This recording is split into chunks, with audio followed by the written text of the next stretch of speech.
میں یورپ جب گیا نا، مجھے یاد ہے ایک والدین میرے پاس آئے، انہوں نے کہا کہ ہماری بیٹی مرتد ہو گئی تھی بالکل، اور وہ ماں باپ دیندار تھے، الگ سے مجھ سے ملنے کے لیے آئے اور کوئی دعوت اس پہ اثر نہیں کر رہی تھی، بالکل اسلام چھوڑ دیا تھا اس نے۔ خون کے آنسو روتے ہیں جن کے دل میں ذرا سی بھی غیرت ہو۔ پھر انہوں نے میرا شکریہ ادا کیا کہ آپ کے بیانات مسلسل سنتے سنتے سنتے سنتے الحمدللہ دوبارہ مسلم ہو گئی ہے۔ میرا کیا کمال ہے؟ تو اسلام کا کمال ہے، اسلام میں اٹریکشن ہے۔ لیکن انہوں نے کہا کہ آپ کے سنے اس لیے کہ تھوڑا لائٹ موڈ میں آپ نے باتیں کی ہیں، ورنہ وہ بعض دفعہ ہمارے بعض مولانا سارے دنیا بھائی بڑے اچھے ہم سے تو زیادہ ہی اچھے لوگ ہیں، وہ ایسی سخت اسٹائل میں بات کرتے ہیں کہ وہ بندہ قریب آنے کے بجائے دور ہو جاتا ہے۔ میں بتا رہا تھا نا، ایک مولوی صاحب بیان کر رہے تھے، میں جمعے کا دن گیا ان کے بیان سننے، تو حضرت علی نے فرمایا، مجھے بھی خیال ہوا حضرت علی نے آرام سے فرمایا تھا، تو آپ بھی کس سے فرما دیں؟ اتنی زور سے حضرت علی فرما سکتے ہیں؟ حضرت علی نے جتنا شائستہ لہجے میں، حضرت علی کے تو اخلاق مشہور ہیں بھائی، تو آپ بھی اتنا ہی آرام سے فرما دیں۔ کبھی کبھار زور خطابت میں چیخنا چلانا بھی اچھا لگتا ہے کبھی کبھار، لیکن ٹاپک بھی ہونا وہ تو ہمیشہ یہ جو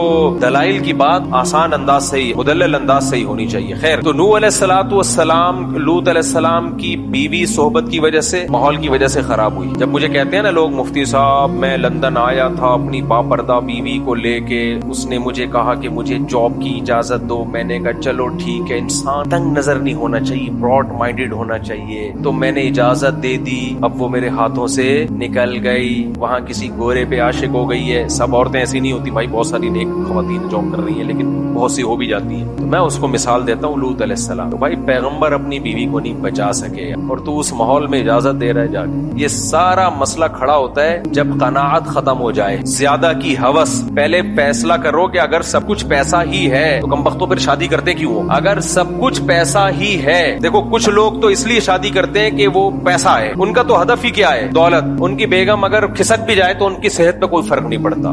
یہ بلاگر دیکھ لو نا، جب اپنی خوبصورت بیویوں کو لا کے دنیا کے سامنے رکھتے ہیں تو یہ کیوں رکھتے ہیں؟ اپنی بیویاں کیوں دکھاتے ہیں خوبصورت بیویاں دھورے کپڑوں میں؟ پیسہ ہے تو ان کا مقصد ہی شادی سے کیا ہے؟ پیسہ مقصد ہے نا۔ تو جب ہدف پیسہ ہے تو پھر ٹھیک ہے، غیرت ویرت ایک طرف رکھو۔ لیکن اگر ہدف پیسہ نہیں ہے بلکہ پیسے سے کچھ اور مقصد ہے، دیکھو ہم جو پیسہ کماتے ہیں کیوں کماتے ہیں؟ سواری اچھی ہو جائے، گھر اچھا ہو جائے، خوراک اچھی ہو جائے، بیمار ہو تو علاج اچھا ہو جائے۔ اب آپ کے پاس پیسہ آ گیا، نہ خوراک اچھی رکھ رہے ہو، نہ گھر اچھا بنا رہے ہو، نہ سواری اچھی رکھ رہے ہو، کیوں یہ سب کام کر رہے ہو؟ تاکہ پیسہ خرچ نہ ہو جائے۔ تو پرلے درجے کے بے وقوف کہلاؤ گے کہ نہیں کہلاؤ گے؟ اگلا بولے گا بھائی نوٹوں کو کھائے گا کیا؟ تو ہر چیز کا ایک مقصد ہوتا ہے۔ اسی طرح پیسے کا ایک مقصد یہ بھی ہوتا ہے کہ بیوی اچھی مل جائے، یہ بھی ایک مقصد ہوتا ہے، لیکن اس بیوی کا مقصد کیا ہوتا ہے؟ اس کا مقصد ہوتا ہے گھر سنبھالنا۔ مثال کے طور پر پیسے کا مقصد، دیکھو پیسے کا کے بہت سارے مقاصد میں ایک مقصد اچھا کھانا بھی ہے۔ کیا خیال ہے؟ اب آپ نے کیا کیا؟ اچھا کھانا خرید لیا، مرغے بکرے پائے وائے بڑا زبردست، اب کھا نہیں رہے آپ اس کو، کہہ رہے ہیں میں نے پیسے سے اچھا کھانا خریدا تو ہے، لیکن جہاں اچھے ریٹ لگیں گے اس کھانے کو بیچ دوں گا میں۔ تو لوگ کہیں گے اس کا مطلب تو نے یہ جو اچھا کھانا خریدا تھا یہ بھی پیسہ کمانے کے لیے خریدا تھا، تو چل ٹھیک ہے ڈبل پیسہ آ گیا، اب کیا کرے گا اس پیسے سے؟ اب بتا تیرے اس مقصد کیا ہے؟ جو مزید پیسہ آ گیا نا تیرے پاس، کیا کرے گا؟ آپ کہیں گے میں اچھا کھاؤں گا۔ بہت سارے مقصد میں سے ایک مقصد کیا ہے؟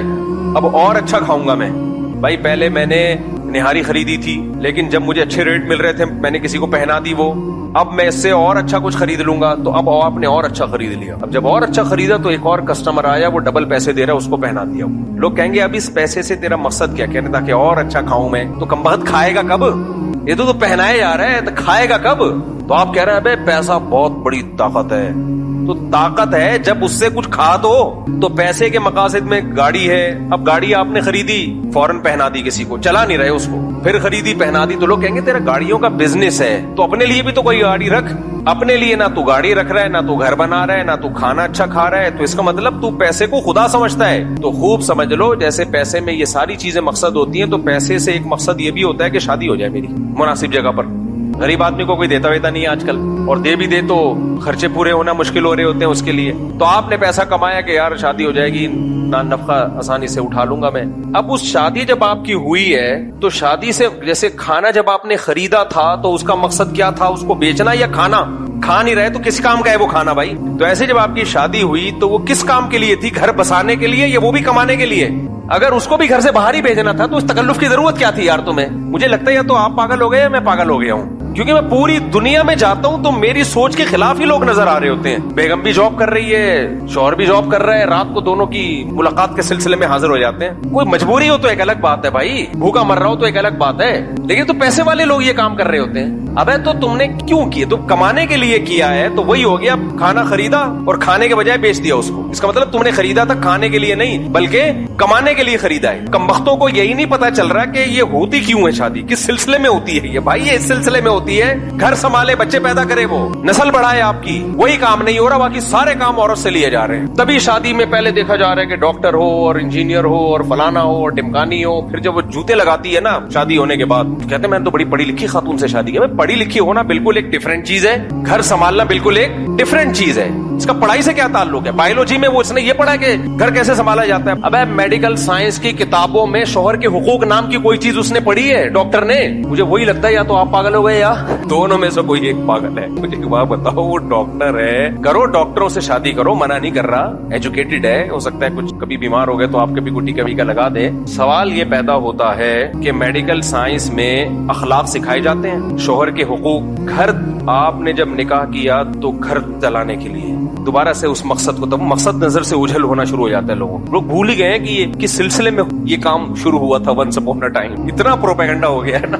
آپ نے جب نکاح کیا تھا تو پہلے سوچ لیا کرو میں یہ کام کیوں کر رہا ہوں. اس لیے کر رہا ہوں کہ گھر چلے.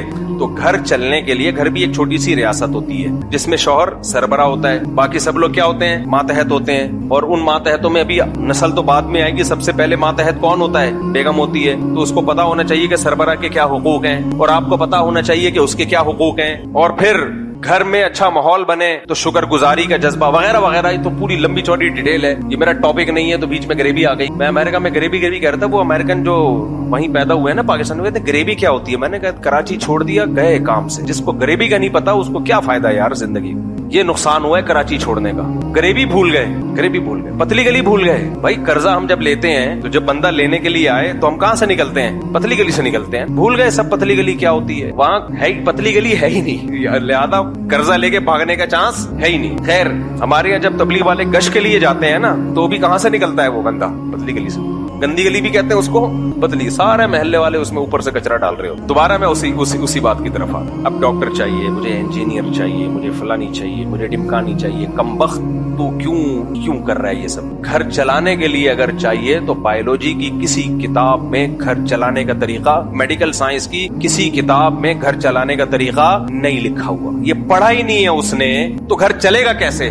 پہلے زمانے میں بہشتی زیور دیے جاتے تھے. مولانا شرف علی تھانوی رحمہ اللہ نے بچیوں کے لیے کتاب لکھی تھی, اس میں گھرداری, تبھی طلاقیں کم ہوتی تھیں. بہشتی زیور جب نہیں تھی تو اس سے پہلے فارسی بھی جو رائج تھی اس میں کتابیں تھیں, ہر بچی کو دی جاتی تھی یہ بہشتی زیور پڑھو تاکہ گھر چلانا ہے تمہیں. انگریز جب آیا تو بہشتی زیور جیسی کتابیں تو ختم ہو گئیں, تو ان کے پاس تو کوئی ایسی کتاب ہی نہیں تھی, لہذا انگریزوں کے گھر تو تباہ ہو گئے. میرے سامنے نا بڑے لوگ فنٹر بنتے ہیں, کہتے ہیں نہیں وہ تو بڑے وفادار ہوتے ہیں, ان کے گھر تباہ نہیں ہوتے. بھائی گھر بناتے کمبخت بڑھاپے میں ہیں تو تباہ ہونے کے لیے کچھ ٹائم تو چاہیے نا. بڈھا بڈھی کیا تباہ کریں گے؟ وہ 18 سال میں شادی کرو پھر گھر چلا کے دکھاؤ ہمارے لونڈے لپاڑوں کی طرح. ہمارا نوجوان جب اس کا ٹیسٹوسٹیرون لیول بالکل ہائی پہنچا ہوا ہوتا ہے نا, اس وقت وہ شادی کرتا ہے اور بیوی سے وفا کرتا ہے. دادا نانا بن کے مرتا ہے وہ.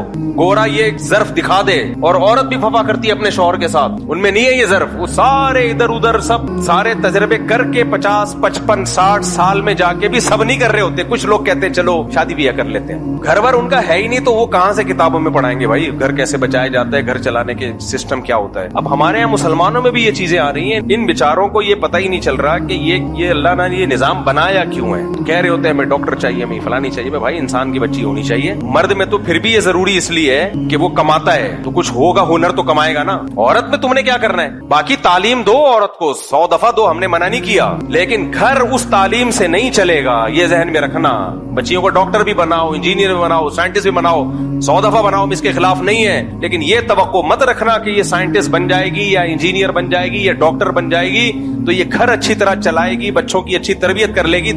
یہ دماغ خراب ہے. ہماری مائیں اور جو پہلے مائیں گزری ہیں ان کے گود سے جو بچے پیدا ہوئے ہیں وہ بہت بہت باصلاحیت بچے پیدا ہوئے ہیں, علماء صلحاء اور بڑے بڑے لوگ پیدا ہوئے ہیں. وہ ان کے پاس یہ نالج نہیں تھی, اور بہشتی زیور پڑے ہوئے ہوتے تھے. انہوں نے, سمجھ رہے ہو, چند اخلاقی چیزیں ان کو معلوم ہوتی تھیں جو آج کی نئی جنریشن کو یہ معلوم نہیں ہے. حیض و نفاس تک کے تو مسائل, طہارت کے احکام تک نہیں آتے آج کل بچیوں کو. بلکہ نہ صرف یہ کہ ان کے پاس گھر چلانے کی صحیح تعلیم نہیں ہے, بلکہ الٹا غلط تعلیم تعلیم ہے, گھر تباہ کرنے کی تعلیم ہے, میرا جسم میری مرضی, یہ والی تعلیم ہے ان کے پاس. شوہر نے اگر تھپڑ لگا دیا, غلط لگایا, تو تم بھی جواب میں آگے سے اسی طرح کھینچ کے چماٹا اس کے منہ پہ چپکا دینا. یہ والی ایجوکیشن ہے جو کہاں دی جا رہی ہے, یونیورسٹیوں میں دی جا رہی ہے. ساس کی ذرا بھی خدمت نہیں کرنا. ساس کون ہوتی ہے تمہیں کچھ کہنے والی؟ یہ والی تعلیم کہاں پڑھائی جا رہی ہے؟ بولتے کیوں نہیں یار, چپ کیوں بیٹھے ہوئے ہو؟ یہ ہے یونیورسٹی. حالانکہ یہ کتاب میں نہیں لکھا ہوا ہوتا, لیکن یہ پروفیسر صاحب غریبی میں, جیسے میں بہت ساری چیزیں بیان کے دوران غریبی میں چلا رہا ہوتا ہوں, تو پروفیسر صاحب تعلیم کے ساتھ ساتھ یہ چیزیں کیا چلا رہے ہوتے ہیں غریبی میں, کیونکہ اس کی اپنی بیوی بیچارے کی وہ یہی کچھ کر رہی ہوتی ہے اس کی اماں کے ساتھ, اور اس پہ خوش بھی ہوتا ہے وہ. خیر, تو اس کو نہ صرف یہ کہ صحیح تعلیم نہیں دی جا رہی, بلکہ باقاعدہ غلط تعلیم دی جا رہی. پھر جو تباہی گھروں میں پھیلے گی وہ تو ہوگی. ابھی آئے ہوئے تھے 1.5 مہینہ پہلے ایک صاحب, کسی کو نہیں پتا چلے گا کس کی بات کر رہا ہوں, بہت کروڑ پتی آدمی ہے, بڑی ملے ان کی, کو بھی شوق تھا ایجوکیٹڈ. میں نے کہا پہلے اخلاق دیکھو. نہیں ایجوکیٹڈ جب کر لی تو بعد جو ان کا سر گنجا کیا ہے نا, تو بجائے بال لگوانے کے وہ میرے پاس آ گئے. بال ڈائریکٹ اس لیے لگوانے نہیں گئے کہ ان کو پتا تھا کہ بال لگوا کے دوبارہ میں نے شادی کی تو دوبارہ یہ کیا ہو جائیں گے, گر جائیں گے. انہوں نے کہا پہلے اس کا کوئی پائیدار حل ہو جائے کہ دوبارہ نہ گر. کہنے لگا وہاں تو علیحدگی ہو گئی ہے, تو اب کوئی ایسا رشتہ بتا دیں جو بالکل, مجھے تعلیم نہیں چاہیے, شریف شرفا قسم کی گھرداری, گھر چلانے والی لڑکی ہو. میں نے کہا بھائی میں تو رشتے کراتا نہیں ہوں, لیکن دیر آئے درست آئے. ہاں ایک چیز میں نے ایڈ کر لی, میں نے کہا یہ شرط نہ لگا یہ تعلیم یافتہ نہ ہو, یہ بھی غلط شرط ہے. تعلیم یافتہ ہو یا نہ ہو, اس سے یہ دوسرے درجے کی چیز ہے. پہلے کیا ہو, گھر چلانا جانا. پھر بے شک تعلیم یافتہ بھی ہو, اچھی بات ہے, پھر نور علا نور. گھر تو آئے پہلے, گھر ور نہیں آ رہا آج کل مارکیٹ میں میرے بھائی, کیونکہ وہی بات ہے, اس کو اس یونیورسٹیوں میں جو صحبت مل رہی ہے نا, انوائرمنٹ جو ہے, ماحول, وہ ماحول کیا کہہ رہا ہے, آزادی والا. میں نے بتایا تھا نا ایک واقعہ, ونس اپون اے ٹائم, پرانی بات ہے, اتنی پرانی کہ میں زیادہ پرانی اس لیے لے کے جا رہا ہوں کہ میرے گھر والوں کو پتہ نہ چل جائے کہ زوجہ کی بات ہو رہی ہے نا. یہ میرے ساتھ بڑا مسئلہ ہے, میں بیان کو اچھا ہوں, ہمیں بتایا نہیں, آپ اس کو وہاں بھی لے کر گئے تھے, کوئی اب منہ سے نکل گیا, اب اس کو سیٹ کرنا پڑے گا مجھے. میں اپنے گھر والوں کو لے گیا کسی ورک شاپ میں, جس میں ٹائم مینجمنٹ اور وغیرہ وغیرہ, بڑی اچھی ورک شاپ تھی, اور وہ جو ٹرینر تھے وہ بہت زبردست. میرے گھر والوں نے مجھے بتایا کہ جو خواتین پیچھے بیٹھی ہوئی تھی نا, وہ سب مجھے باغی بناتی رہی ہیں کہ تم نے مفتی صاحب سے شادی کی ہے. کہاں جی, تمہارا دماغ صحیح ہے, پہلے سے ان کی اتنی 2 بیویاں, اب 2-3 تھی, وہ بھی نہیں بتاؤں گا میں, وہ سمجھ جائیں گے نا کس کی بات. تو تمہارا دماغ صحیح ہے, اچھا تو تم گھر سے نکلتے ہوئے اپنے شوہر سے پوچھتی ہو؟ اس نے کہا ہم تو پوچھتے ہیں بھائی. ہم تو نہیں پوچھتے, یہ باتیں چل رہی ہیں پیچھے, ہم تو نہیں پوچھتے, جب گھر سے باہر جاتے ہیں ہم تو اپنے ہسبینڈ سے نہیں پوچھتے, اور اگر ہمیں روک بھی دے ہم بھی نکل آتے ہیں. آگے ساس تک تو پہنچے نہیں, وہ تو میری والدہ تو اللہ مغفرت فرمائے بہت پہلے انتقال ہو گیا تھا ان. ساس سے بغاوت. تو میں نے کہا بھائی یہ ورک شاپ میں جو وہ اچھی باتیں سکھا رہے ہیں, وہ باتوں کا اثر نہیں ہوگا. اثر کس کا ہوگا, یہ یاد رکھو. درس میں کوئی کتنی اچھی باتیں کر رہا ہو نا, جو لوگ سن رہے ہوتے ہیں ان پر اس درس کا اتنا اثر نہیں ہوتا. یہ جو دائیں بائیں لوگ بیٹھے ہوئے کان بھر رہے ہوتے ہیں نا, یہ زیادہ مؤثر ہوتا ہے. اس درس کی 2 ٹکے کی حیثیت نہیں چھوڑتے ہو. میرے گھر والوں کو اللہ جزائے خیر, انہوں نے مجھے بتا دیا کہ یہ چل رہا ہے مارکیٹ میں. مجھے بتا رہے ہیں کہ بھائی یہ شادی سے پہلے آپ 100 دفعہ سمجھاؤ کہ مت کرو, جب ہو گئی ہے تو پھر کسی کو یہ کہنا کہ کیوں کی اور تمہارا دماغ خراب, یہ تو گھر توڑوانے والی بات ہے کہ نہیں ہے. پھر میں جہاں بھی گیا ہوں یہی باتیں ہیں. گھر والے, جس گھر والوں کو بھی لے کر گیا ہوں, ہر دفعہ یہی کہ سب پوچھتے ہیں تمہارا دماغ خراب ہے, آپ نے کیوں کی. جب میں نے دوسری کی تو میری پہلی زوجہ کو ورغلانے کی کوشش کی, اس نے ایکسپٹ کر لیا کہ چلو ہو گئی ہے. لیکن جہاں دعوت پہ جائیں, خواتین جو بیان سن رہی ہیں ان کے علاوہ کی بات کر رہا ہوں, کہ آپ کے ہسبینڈ نے دوسری کی, آپ کو برا نہیں لگا؟ کہاں لگا تھا, کیا کرتے, برداشت کیا, اللہ کا حکم ہے, اجازت دی اللہ نے, تو اب ہمارے ساتھ تو صحیح چل رہے ہیں تو برداشت. ہم تو کبھی بھی برداشت نہ کریں.